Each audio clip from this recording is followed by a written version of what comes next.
दोस्तों, आज जो मैं आपको कहानी सुनाने जा रहा हूँ उस कहानी का नाम है जो चाहोगे सो पाओगे। और यह कहानी एक मोटिवेशनल कहानी है जिससे आपको एक नई सीख मिलेगी। और ऐसी ही कहानी सुनने के लिए वीडियो को लाइक और चैनल को सब्सक्राइब कर लें। तो चलिए शुरू करते हैं। एक साधु घाट किनारे अपना डेरा डाले हुए था। वहाँ वह धुनी रमाकर दिन भर बैठा रहता और बीच बीच में ऊंची आवाज में चिल्लाता, जो चाहोगे सो पाओगे। उस रास्ते में गुजरने वाले लोग उसे पागल समझते थे। वे उसकी बात सुनकर अनसुना कर देते और जो सुनते वे उस पर हंसते थे। एक दिन एक बेरोजगार युवक उस रास्ते से गुजर रहा था। साधु की चिल्लाने की आवाज उसके कानों में भी पड़ी, जो चाहोगे सो पाओगे। ये वाक्य सुनकर वह युवक साधु के पास आ गया और उससे पूछने लगा, बाबा, आप बहुत देर से जो चाहोगे सो पाओगे चिल्ला रहे हो, क्या आप सच में मुझे वो दे सकते हो जो मैं पाना चाहता हूँ? साधु बोला, हाँ बेटा, लेकिन पहले तुम मुझे ये बताओ कि तुम पाना क्या चाहते हो?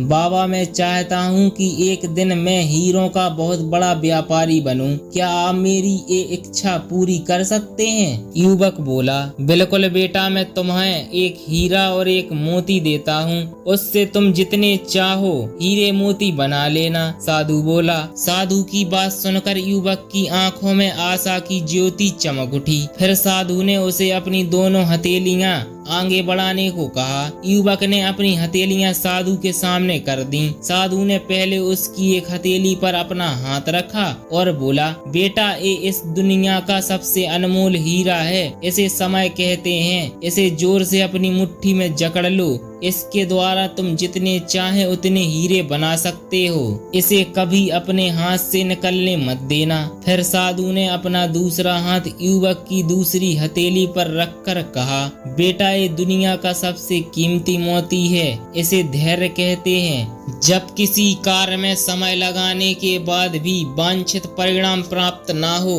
तो इस धैर्य नामक मोती को धारण कर लेना। यदि यह मोती तुम्हारे पास है तो तुम दुनिया में जो चाहो वो हासिल कर सकते हो। युवक ने ध्यान से साधु की बात सुनी और उसे धन्यवाद कह वहाँ से चल पड़ा। उसे सफलता प्राप्ति के 2 गुरु मंत्र मिल गए थे। उसने निश्चय किया कि वह अब कभी अपना समय व्यर्थ नहीं गवाएगा और सदा धैर्य से काम लेगा। कुछ समय बाद उसने हीरे के एक बड़े व्यापारी के यहाँ काम करना प्रारंभ किया। कुछ वर्षों तक वह दिल लगाकर व्यवसाय का हर गुण सीखता रहा। एक दिन अपनी मेहनत और लगन से अपना सपना साकार करते हुए हीरे का बहुत बड़ा व्यापारी बना। दोस्तों, लक्ष्य प्राप्ति के लिए सदा समय और धैर्य नाम के हीरे मोती अपने साथ रखें। अपना समय कभी व्यर्थ ना जाने दें और कठिन समय में धैर्य का दामन ना छोड़ें। सफलता अवश्य प्राप्त होगी। और इसी के साथ यह कहानी खत्म होती है। और कहानी दोस्तों आपको कैसी लगी कमेंट बॉक्स में